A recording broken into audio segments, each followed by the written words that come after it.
Good day. Welcome to another episode of the Audible Local Ledger Reads to the Blind podcast. You can get more information at audiblelocalledger.org. Stay tuned for today's reading.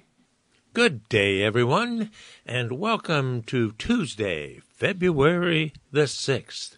This is Doug Fagan, your volunteer reader, coming to you today from the studios, as always, of the Audible Local Ledger here in cloudy and gray Mashpee, Massachusetts.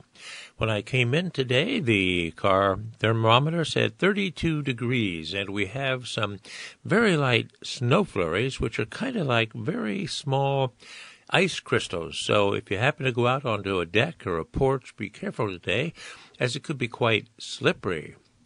So with that being said, let's take a look at the weather for the Cape and Islands and the South Shore today and throughout the rest of the week.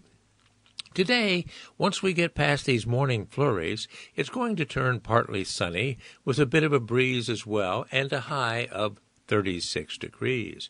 So these last couple days prior to today, we've had some very nice sunshine here on the Cape, and let's hope that continues. Tonight, we're going to get down to the low of the freezing mark at 32 degrees with some low clouds. Wednesday, we go up to 37 degrees, and again, it's going to be considerably gray and cloudy with an overnight low of 30.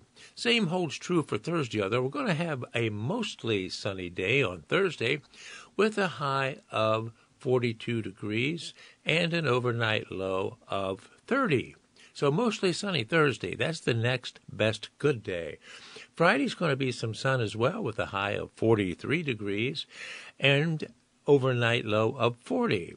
And then Saturday, we're going to have pretty warm temperatures, actually, 49 degrees, but mostly cloudy with showers in the afternoon. So overall, except for Thursday and maybe a bit of time Friday afternoon, we're going to have mostly cloudy skies. But Thursday and Friday, we could see some sun again. Taking a look at what are normally consistent temperatures around the Cape, we have 36 in both Buzzards Bay and Wareham, along with that being the same in basically Sandwich, Mashpee, Falmouth, and Barnstable and Hyannis. Dennis, 37, Chatham, 38, Brewster, a high of 38 today, as well as Eastham and Truro, and Provincetown, 36. Taking a look at water temperature today, pretty cold for swimming, folks, 39 degrees out in Cape Cod Bay. Wave heights 4 to 8 feet. And Nantucket Sound today, water temperature a little colder, 37 degrees, wave heights 3 to 5 feet, wind direction north-northeast, 15 to 25 knots. Out on the islands, we have 37 degrees at Oak Bluffs on Martha's Vineyard, 37 again at Edgartown, and they too are having the snow flurries in the morning with partial sun in the afternoon. Same holds true for Nantucket Village and Secaucet out on Nantucket. 38 degrees at Nantucket Village, 36 at Secaucet. Snow flurries and sun later this afternoon. So there you have it, friends, a look at the weather for not only today, but throughout the week here on the South Shore and Cape Cod. And again, if you're going outside on a deck or a porch or the sidewalks even, it's wet. And on the wood decks or the laminated wood, it could be a bit slippery, so please be careful. All right, let's move on to page 1 of today's Cape Cod Times for Tuesday, February the 6th. Well, friends, here on page 1 of today's Tuesday, the 6th of February, Cape Cod Times, there's only one article of local interest, and it says, as a headline, want to see a total solar eclipse? And if so, Cape Codders must hit the road.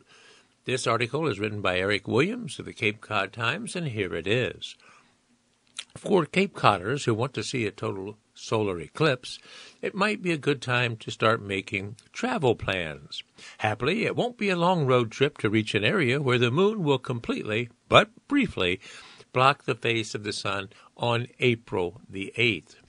Folks who prefer to stay on the Cape will still be able to marvel at a partial solar eclipse, which will reach approximately 90% totality right outside their doors. But it might be fun to gas up the old jalopy and head out on a sunblock safari to see the full show. So where can you see a total solar eclipse?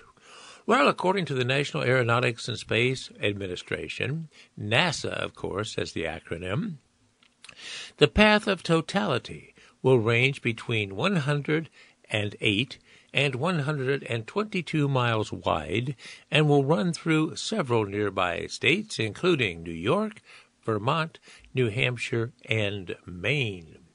Northern portions of Vermont and New Hampshire look to be the closest totality locations for Cape Codders. Communities along the path include Lancaster, New Hampshire, and Burlington, Vermont. Lancaster, which features a charming downtown area, is a bit closer to Cape Cod, roughly a 240-mile drive from Hyannis.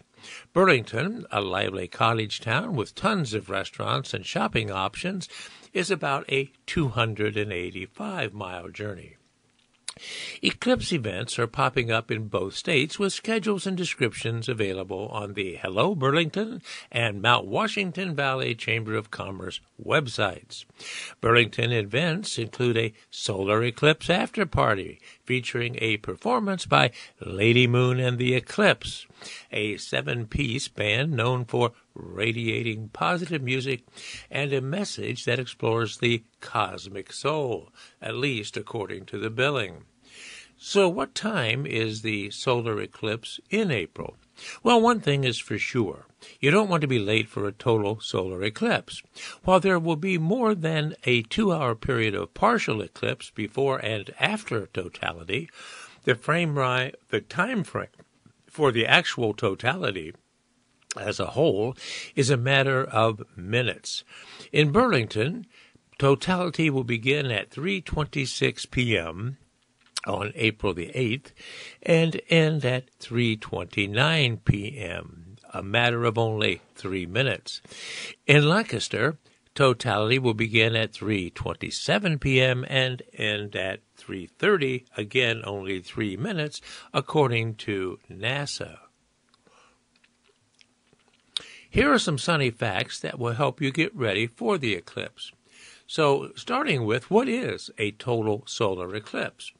Well, any celestial object, like a moon or a planet, that passes between two other bodies can create an eclipse by obscuring the view of objects like the sun. A total eclipse occurs when the moon appears as the same size as the sun and blocks the entire disk, leading to a period of darkness lasting several minutes. So what time will the eclipse be on Cape Cod? Well, according to eclipse2024.org, the April eclipse event will run from about 2:15 p.m. to about 4:40 p.m. in Hyannis, with approximately 90% of the sun being blocked by the moon shortly after 3:30 p.m. So how does one safely view the eclipse? Well, protecting your eyes is paramount during an eclipse. Here is important information from NASA. Looking directly at the sun without proper eye protection is unsafe except during the brief total eclipse phase, which is called totality. This happens only within the narrow path of totality. At all other times, it is safe to look directly at the sun only through special purpose sunglasses with solar filters, such as so-called eclipse glasses that comply with the transmittance requirements of the ISO 12312-2 international standard. Ordinary sunglasses, even very dark ones, are not safe for looking at the sun. If you are inside the path of totality on April 8th, 2024, remove your solar filter only when the moon completely covers the sun's bright surface. As soon as the sun begins to reappear, replace your solar filter to look at the remaining partial phases. Outside the path of totality, there is no time when it's safe to look directly at the sun without using a solar filter that complies with the transmittance requirements of the international standard. The American Astronomical Society maintains a curated list of approved vendors for sale of safe solar viewers and filters on their website. All right, friends, there you have it, an article about the upcoming total solar eclipse of the sun by the moon, and that will happen on April 8th around 3:27 in the afternoon here on Cape Cod. Mark your calendars now, if you're interested. Okay, friends, we're now moving over to page 3, the Cape and Islands page of today's Tuesday, February the 6th edition of the Cape Cod Times. And we do have a couple articles of local interest here, so I'll read them now. The first one says, failing swings and a retaining wall lead to Centerville Playground closure. It's by Heather McCarran of the Cape Cod Times. And here's the article. There will be no more playing at the Centerville Playground, at least for now. Citing hazardous conditions, Barnstable town officials on Friday announced they've closed the 50-year-old playground at 524 Main Street until further notice. The playground is now surrounded by barriers, leaving its swing sets, slides, crawl tubes, xylophone, and funnel ball play area very silent. There were numerous hazards that led to the sudden closure of the playground, said Community Services Department Director Chris Ganella on Monday. These include failing pressure-treated retaining walls that hold back soil from an elevated part of the site, inadequate wood fiber fall protection material around play equipment, concerns about the safety of swings with deteriorating chains and loosened fasteners, and safety concerns about other components that need immediate replacement. We're investigating our options and formulating a plan as to the next steps, and will keep the public informed, Canella said. In August, the site was closed down for at least 2 days to remove old wooden play structures, also necessary because of safety concerns, officials said at that time. Canella said there's been limited use of the playground during the past few months with the onset of winter, but when the sun comes out and the temperatures are tolerable, people love to come to the playground all year long, thus the importance of shutting the site down until it's deemed safe for play. So what's planned for the Centerville Playground? Well, the town is working on a complete overhaul of the popular play area in coming months. That's a project that's been in development for the last 2 years under the direction of the Community Services Department, the Department of Public Works, and the Centerville Playground Committee. The basic vision for the playground calls for a nautical theme with a wooden sailing ship play platform, wooden tree house with climbing elements, and a slide for the younger age group, and a new swing bays that include an accessible swing and toddler swings. Other features include a webbed crab trap, domed climbing structure with play elements inside, a sea lion climb-on structure, a surfboard play element, a teeter-totterer, and an at-grade we-go-round, and a shipwreck with webbed netting for climbing. The concept was developed with input from the public, gathered at a series of meetings directly from community members. Well, and so, how will the renovations at the Centerville Playground be paid for? Well, a total of $816,793 in Community Preservation Act funds have been tagged for the playground renovations. Additionally, $827,376 in capital improvement funds will go toward parking lot and access improvements at the Centerville Recreation Building. Work on the project will begin sometime this year, and Ganella said it's expected to be finished in the spring or early summer of 2025, that being a year from this spring. There are numerous components to the overall site, and the town seeks to complete all of the extensive work simultaneously so as to limit the disruption, Cannella noted. The most recent designs were reviewed with the public on November 21st. The meeting can be viewed online at www.youtube.com/watch. All right, there's that article about the Centerville Playground and the renovations to be done. However, they won't be finished until a year from this spring. So I'm assuming it'll be closed until then. All right, moving on to another local article. This one says, Falmouth Firefighters Union signals temporary stand-down with the town. This article is by Walker Armstrong of the Cape Cod Times staff. Here it is. An ongoing legal dispute between the town of Falmouth and a firefighters union over an emergency order assigning firefighters to fill in as dispatchers has taken a turn toward resolution. The union has withdrawn its motion for an injunction against the town, according to recent court documents. The injunction, filed on January 5th in Barnstable Superior Court, sought to halt what Falmouth Firefighters Local 1397 said was an illegal move by the town that violated their collective bargaining agreement. Court records show the motion to withdraw the injunction, filed on January 16, was reached jointly between both parties. In light of the parties' efforts to resolve the matter amicably, as grounds for this motion, the parties have come to a temporary resolution, thereby no longer necessitating imminent assistance from this court, so said the court document. It's unclear whether either side will push for further litigation. In January, union attorney Norahum Chaturo said union members filed agreements with the town for violating the terms of the firefighters' contract. She said they also filed an unfair labor practice claim with the State Department of Labor Relations for violation of Massachusetts labor law. So what actually is the dispute between Falmouth and the firefighters all about? Well, Falmouth issued an emergency order in October after the town became aware of a critically low staffing shortage at the Falmouth Emergency Communications Center.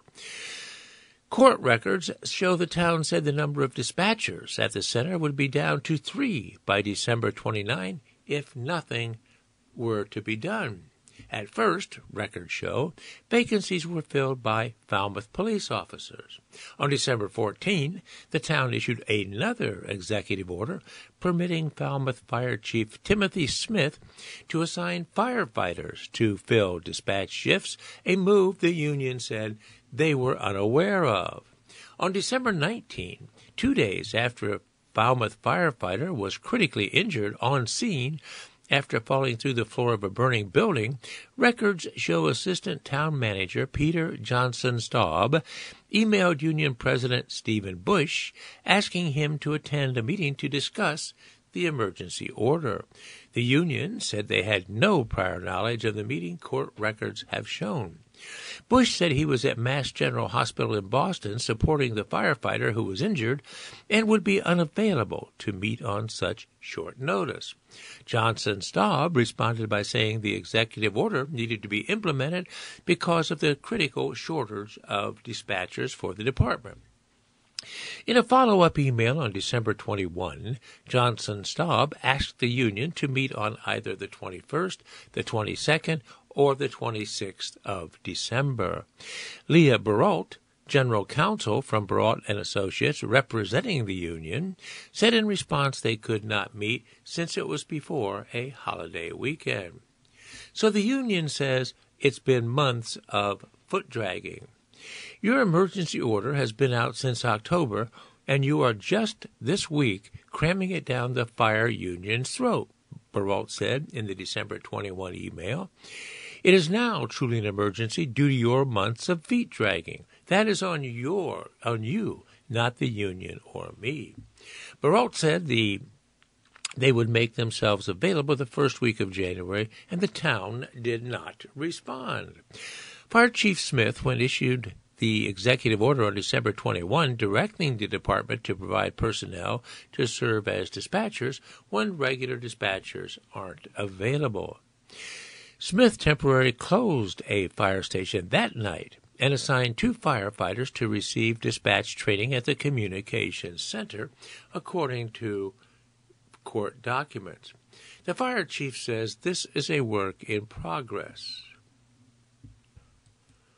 This is a work in progress, and I'm working to best address how to fulfill our directive and have the least impact on personnel and staff, Smith said in his December 12 memo. It's been a stressful week, and I'm confident in the professionalism shown by all. Bush said in January that firefighters have been working dispatch shifts almost every day. Records show a call on January 4 was significantly delayed by 8 to 10 minutes because of staffing shortages resulting from the reassignment of personnel to dispatch. To fulfill the dispatch reassignment, records show the department that night was below its contractual minimum staffing of 16 firefighters. Both the town of Falmouth and the Firefighters Union have recently declined to comment. Well, we'll have to see how this plays out, as I doubt the town of Falmouth will want a shortage in fire personnel operations, but they also have to have dispatchers. So we'll follow this as the weeks proceed. All right, let's move on, Brent. We have a couple of obituaries in today's paper, so I'd like to move to those now. The first is that of Thomas L. Brogan, that's spelled B-R-O-G-A-N, and it has a dateline of Sandwich, and here it is. Thomas L. Brogan, age 84, passed away in his sleep on January 31st. He was born January 4, 1940, in Yonkers, New York, the son of Thomas and Lillian Brogan. After several semesters of college in Roanoke, Virginia, and Pace University in New York, Tom realized college was not for him. He worked for several years for John Wanamaker's department store, where he met his wife, Susan Andres. They moved to Newton, Mass. in 1966, and then in 1975 built their home in Sandwich, Mass., where they lived for 49 years. They had recently celebrated 60 years of marriage together. Tom was a well-known professional stained glass artisan for over 54 years. He traveled extensively up and down the eastern seaboard, but was best known throughout Massachusetts and Cape Cod. His work brought joy to generations of families over the years. Tom was a kind, creative person and possessed a sharp wit. His sarcasm and perverse sense of humor kept everyone laughing and his family on their toes because you never knew what he might say. Tom admired nature, enjoying landscaping, gardening, and keeping the bird feeders full. His quiet yet strong presence will be missed. Thomas was predeceased by his parents, and surviving, in addition to his wife, Susan, are his daughters, Kathleen, and her husband, Edward of Marston's Mills, and daughter, Amy Brogan Biaccio, and her husband, Michael of Chester, New Jersey. In lieu of flowers, donations can be made in Tom's name to either the Sandwich Fire Department, 251 Catuit Road in Sandwich, or the Centerville, Osterville, Marston's Mills Fire and Rescue Emergency Services Department, 1875 Falmouth Road in Centerville. This next obituary is not really an obituary, but rather simply a notice. It has a picture of a young nurse, and it is of Lillian Rita Kajenka. That's spelled Krajenka. It says Derry, Connecticut. Lillian Rita Kajenka of Derry, New Hampshire, passed away. Derry, New Hampshire, not Connecticut, passed away suddenly on February 1st. For Lillian's full obituary and service information, please visit PeabodyFuneralHome.com. So very brief, just a notice of passing for Lillian Rita Krajenka of Derry, New Hampshire. Well, friends, that does it for today's obituaries. those two being the only ones included in the Tuesday, February 6th edition of today's Cape Cod Times. Speaking of the date, this being February 6th, I hope a few days ago you remembered to pay your property taxes, which were due February 1st. Now, let's take a look at the lottery results of recent note. And taking a look at the Mega Millions and Powerball, Mega Millions, obviously nobody's won recently, as that jackpot is up to $358 million. The Powerball jackpot is up to $228 million, so both are way, way up there. So let's take a look at the most recent results, starting yesterday, February 5th, with the numbers game. The midday numbers game drawing, those numbers drawn were these: 8933. Midday numbers 8933 from yesterday. Now the evening drawing for the numbers game, here are those numbers: 3230. 3230 for the evening numbers drawing. Mass cash again drawn yesterday. Here are those numbers: 10, 14, 17, 24, and 29. Again, mass cash yesterday: 10, 14, 17, 24, and 29. Now, the most recent Powerball drawing, which I noted that nobody has won or did win, that was also drawn yesterday, and here are those numbers: 1, 2, 27, 30, and 67, with a Powerball number of 9. Again, Powerball for yesterday: 1, 2, 27, 30, and 67, with a Powerball of 9. Now, the most recent Mega Millions was drawn last Friday, the 2nd of February, and here are those numbers: 11, 22, 42, 64, 69, and a Powerball of 18. Again, Mega Millions from last Friday: 11, 22, 42, 64, 69, and 18. And finally, the Mega Bucks, that was drawn yesterday. Here are those 6 numbers: 6, 12, 15, 16, 17, 43. Yesterday's Mega Bucks: 6, 12, 15, 16, 17, 43. And for those of you who continue to play, I say to you, good luck, players. I hope someone locally wins out there. Would love it for me to be me or you. Well, friends, having exhausted most of the local and regional news, we'll now turn to articles that have a national flavor.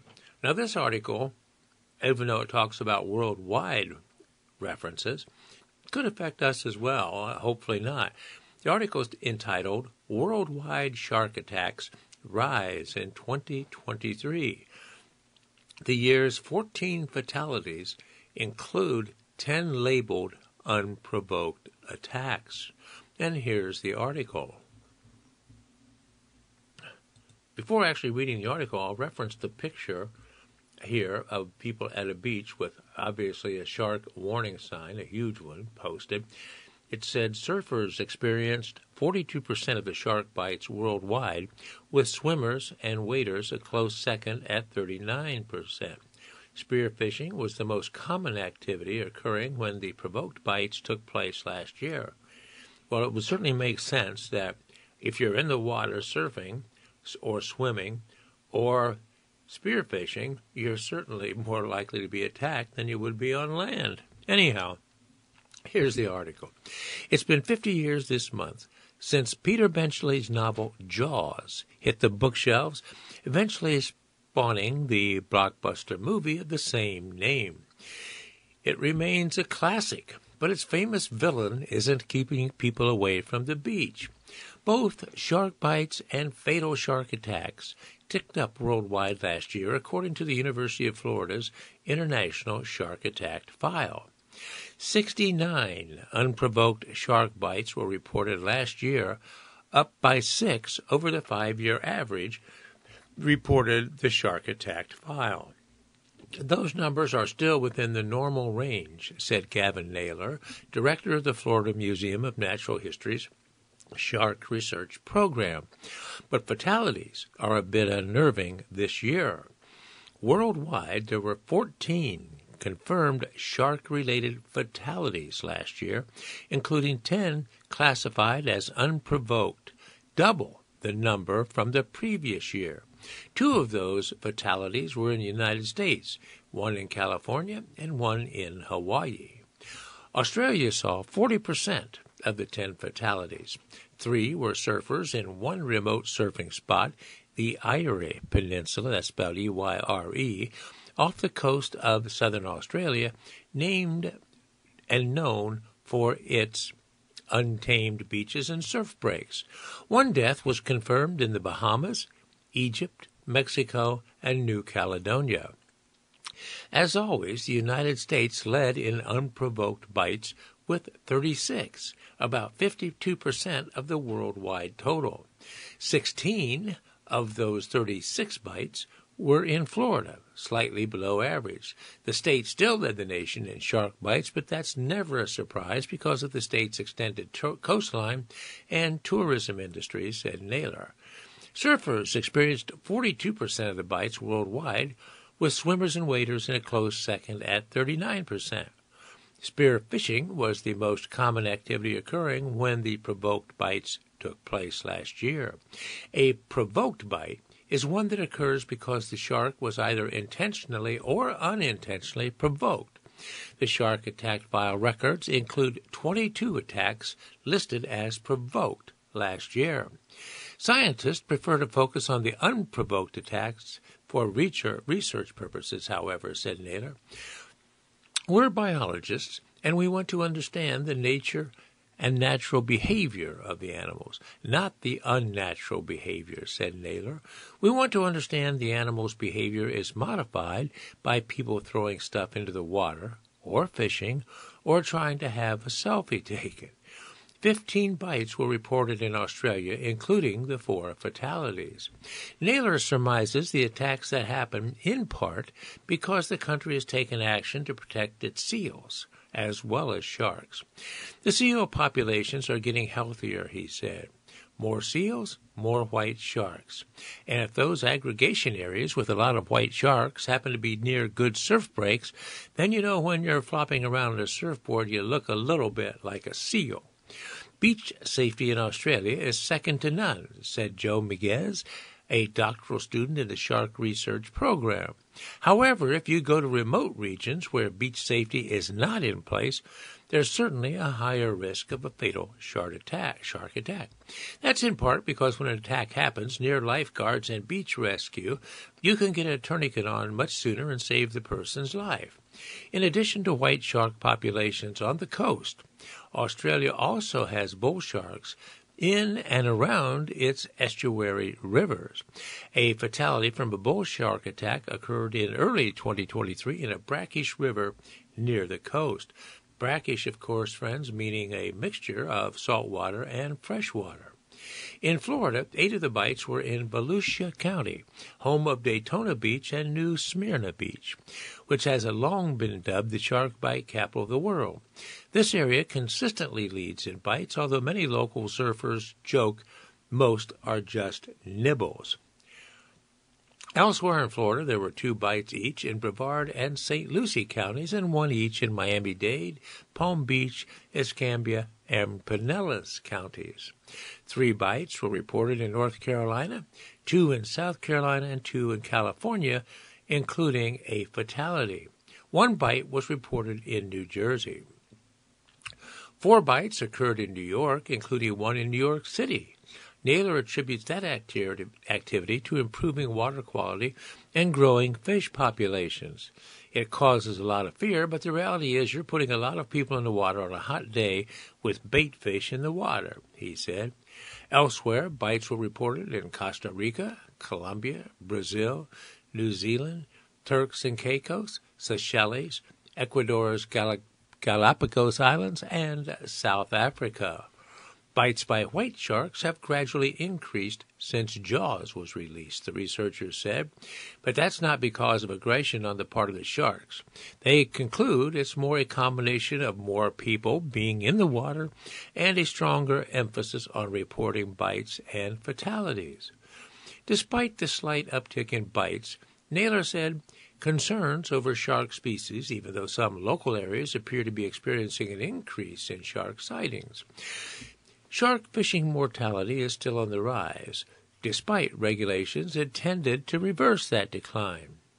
A study published in Science in January by researchers in Canada and the United States estimated the number of sharks killed each year increased between 2012 to 2019, rising from at least 76 million to 80 million per year. Roughly 25 million of those sharks were from threatened species, concluded the study led by Boris Worm, a marine ecologist at Dalhousie University in Nova Scotia. Widespread legislation designed to prevent shark finning was successful but did not reduce shark deaths overall, the researchers said. Regional shark fishing or retention bans did, however, produce some success. You're more likely to win the lottery than to be bitten by a shark, the Shark Attack program observed. But if you're going into the water, here are a few tips. Of course, stay out of the water at dusk, dawn, or after dark, when sharks typically feed. Wear bright-colored swim clothing and jewelry. Swim in front of a lifeguard and stay close to shore. Watch for birds diving into the water or fish jumping out of the water because it might be a signal that sharks are in the water. If you're in Australia, do your best to not look like a seal. Just a personal comment. One of the things it says here is wear brightly colored swim clothing and jewelry. I've heard that, on the other hand, don't wear jewelry in the water, as the shine of jewelry in the water could appear to be a fish and thus attract sharks. So if I were you, I would not wear jewelry in the water. That's just me. All right, friends, there you have it, an article about various shark attacks throughout the world. All right, friends, turning now to the lighter side of things, let's take a look at the Dear Carolyn, or Ask Carolyn column, where writers write in about their problems and the sagely Carolyn offers advice. The title to this one is No Empathy for Friend Who Cannot Adopt. Here's the letter that someone wrote in. Dear Carolyn, a friend from high school, let's say Susan, turned 45 this year. All of us have been pretty close. Most of us have kids. Some of us don't, however. It's not a big deal. Susan and her husband found out recently that they can't adopt because of their, quote, advanced ages, and they're trying with no success.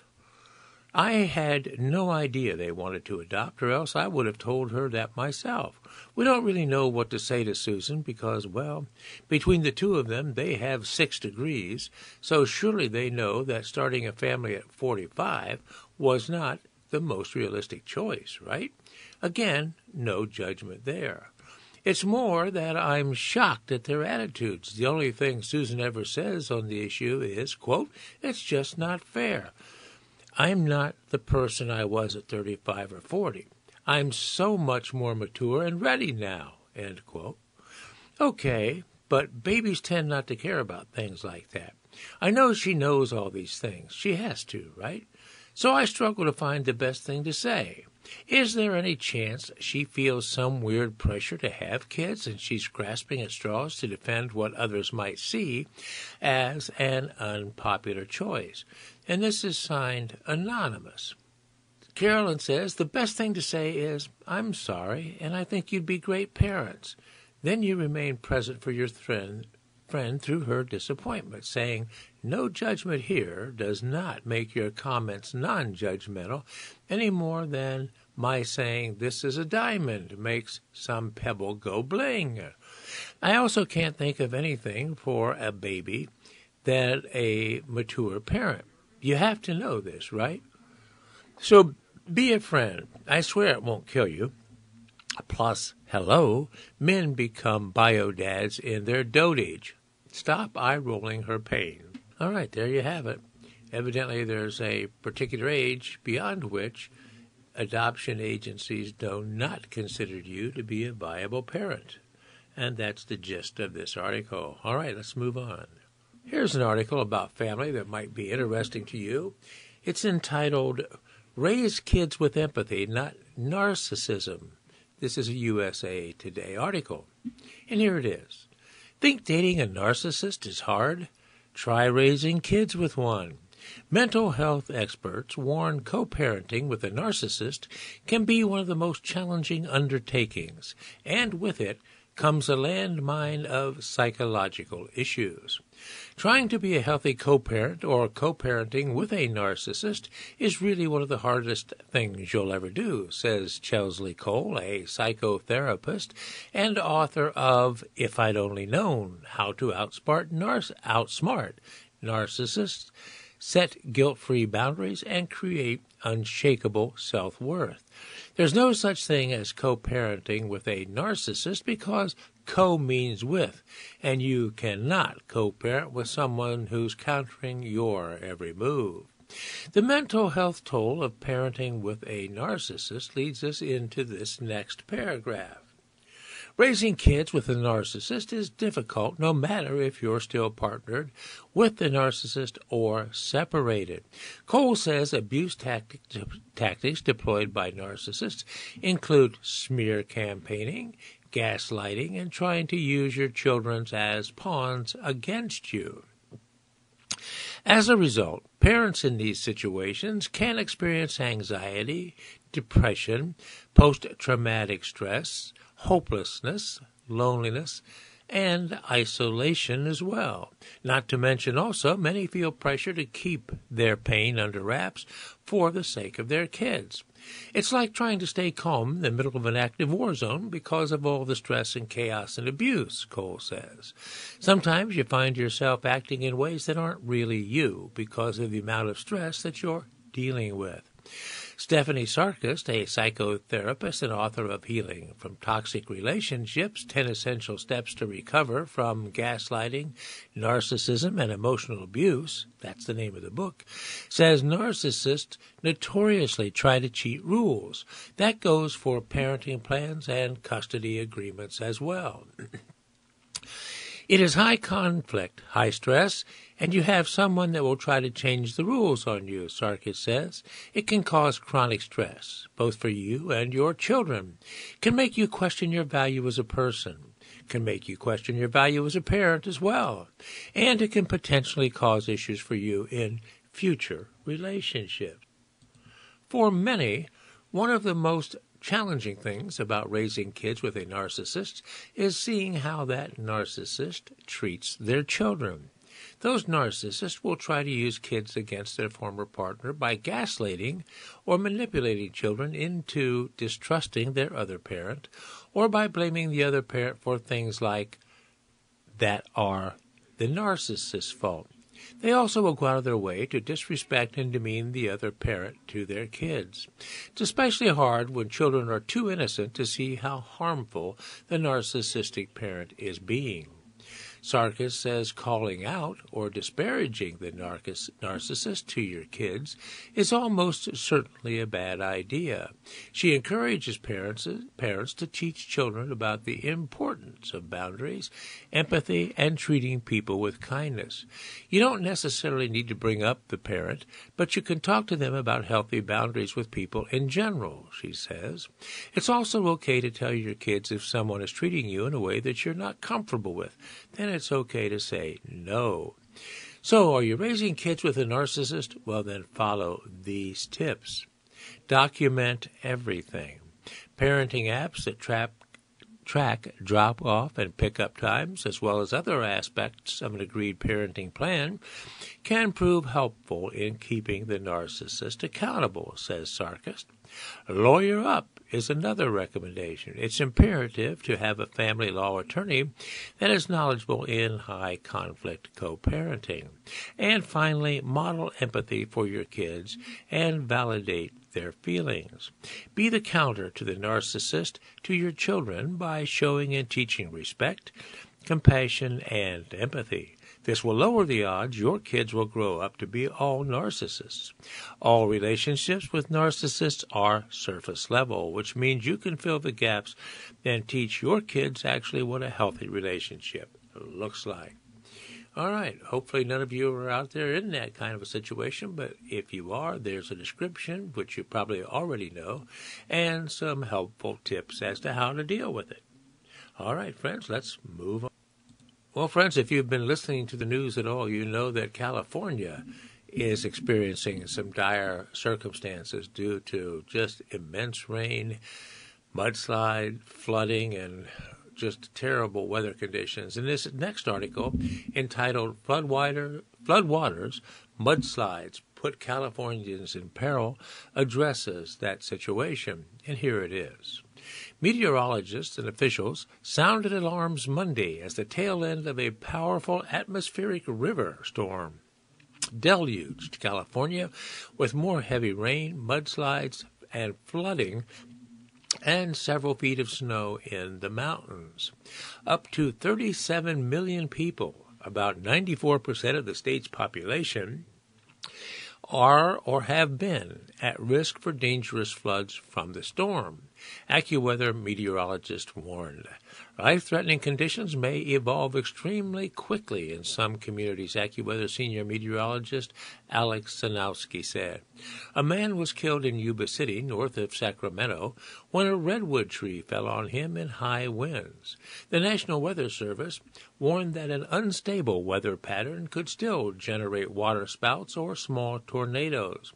That being said, the Weather Service warned that flash flooding is a much greater threat than any weak tornado that the storm may spawn, and that dangerous flooding was likely across parts of Los Angeles County. Additional rainfall totals of 5 to 8 inches were forecast, which would bring the 48-hour totals as high as 8 to 14 inches of rain for some locations. Los Angeles recorded more than 4 inches of rain Sunday, breaking the record for the day by more than an inch. In San Diego, Mayor Todd Gloria issued an evacuation warning for low-lying flood-prone areas that were battered by heavy rains last week. Ventura City firefighters had to rescue a man who was trapped on an island in the Ventura River Sunday with water rising around him. They shut down the Route 101 freeway overpass northbound and lowered a firefighter using ropes and an aerial ladder. No injuries were reported in this rescue. In the iconic Hollywood Hills area, the Weather Service warned Monday of an extensively and extremely dangerous situation unfolding with life-threatening landslides and flash flooding. In Northern California, the storm swamped streets and toppled trees and power lines across San Francisco. A very rare hurricane-force wind warning was posted for the area, and winds exceeded 60 miles per hour, with wind gusts recorded as high as 102 miles per hour in Marin County, the equivalent of a Category 2 hurricane. So those folks out in California are really suffering, and there's no real end in sight within the next couple days. All right, friends, let's take a quick look at sports. As many of you know, and probably many of you are interested in, the Super Bowl pitting the San Francisco 49ers and the Kansas City Chiefs will occur this coming Sunday. And this article references the Super Bowl. It says, breaking down Super Bowl totals. And here's the article. The San Francisco 49ers are hoping to make history in Super Bowl 58. Kyle Shanahan has the chance to tie the record for a franchise with the most Super Bowl wins when his squad takes on the Kansas City Chiefs on Sunday in the NFL Championship. Patrick Mahomes and company for the Chiefs can make their mark on history, too. With a win, the Chiefs will capture their third title in 5 years, joining the ranks of dynasties. Other teams that have had a title dynasty bestowed upon them include the 49ers, the Patriots, and the Pittsburgh Steelers. So, who has the most Super Bowl wins of all time? Well, it's New England Patriots, as many of you know, with 6. Bill Belichick and Tom Brady won 6 Super Bowl titles in their mega dynasty run. It started in 2001, then when the 6th-round pick Brady replaced an injured Drew Bledsoe. The team won 3 championships in 4 years. They had a decade-long gap before capturing their next Lombardi trophy, and then won 3 in the next 5 seasons. The Pittsburgh Steelers also have 6. The Steelers of the 1970s are a who's who of football greats. Terry Bradshaw, Franco Harris, and Lynn Swann powered the offense, while the Steel Curtain defense line of Joe Green, L.C. Greenwood, Dwight White, and Ernie Holmes bolstered the defense. 3 decades later, Ben Roethlisberger, Hines Ward, and Troy Polamalu earned Super Bowl victories twice more. Now the San Francisco 49ers currently have 5 Super Bowl wins. Joe Montana won 4 Super Bowls for the 49ers, including back-to-back titles with fellow Hall of Famer Jerry Rice. When the quarterback retired after a stint with the Chiefs, Steve Young stepped in and earned the franchise its last title to date. The struggling Dallas Cowboys have 5. Quarterback great Roger Staubach helped put the star on the map with the Cowboys' first 2 Super Bowl wins in the 1970s. Then Jimmy Johnson ushered in a new era as coach of greatness in the 1990s with the Triplets. Few offenses have been as dominant in NFL history as Troy Aikman, Emmitt Smith, and Michael Irvin. All right, bringing up the next closest group are the New York Giants with 4 Super Bowl wins, as well as the Packers. Bill Parcells and Phil Simms teamed up for the franchise's New York Giants' first 2 championships. Eli Manning and Tom Coughlin brought the Giants back to glory with 2 more titles. Super Bowl 42 featured one of the greatest highlights in Super Bowl history, David Tyree's helmet catch against the Patriots. Green Bay Packers have 4. The Vince Lombardi Trophy is named after the head coach of the Packers, who won the first 2 Super Bowls. Packers had a 29-year gap before hoisting the trophy again in Super Bowl 31 with Brett Favre under center. Aaron Rodgers brought the hardware home its most recent time. Now, there are 3 teams with Super Bowl wins. 4 teams that have 3 Super Bowl wins. The Broncos won back-to-back titles with Hall of Famer John Elway and Terrell Davis. Washington won Super Bowl 17, 22, and 26 with head coach Joe Gibbs, quarterback Joe Theismann, and Hall of Fame receiver Art Monk in an impressive run during the 80s. The Raiders also have called 3 cities home and have just as many Super Bowl titles. They won Super Bowl 11 under John Madden, and then Super Bowls 15 and 18 with Tom Flores, the first Hispanic head coach in NFL history. So teams with 2 Super Bowls. Tampa Bay won Super Bowl 55 to give Tom Brady his 7th ring. They also won Super Bowl 47 behind a stalwart defense that included 49ers general manager John Lynch and Hall of Famer Rondé Barber. The Ravens have won 2 Super Bowls along with the Rams and the Miami Dolphins. So there you have it, friends. I look at Super Bowl history with that game coming up this coming Sunday, and I believe it starts at 6:30 p.m., pitting the San Francisco 49ers, who are currently about a 2-point favorite, against the Super Bowl former champion Kansas City Chiefs. It'll be an interesting game to watch, I'm sure. Here's an interesting article, friends, of somewhat regional interest, and it says fishing regulators say no to catching more baby eels. It has a dateline of Portland, Maine, where the eel fishing for elvers, these miniature baby eels, occurs.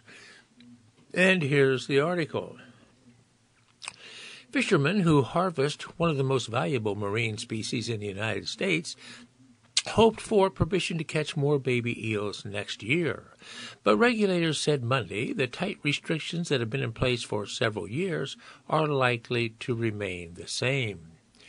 The tiny baby eels, which are often worth more than $2,000 per pound, check that out, folks, $2,000 per pound, are also called elvers. They are a critically important link in the worldwide supply chain for Japanese food.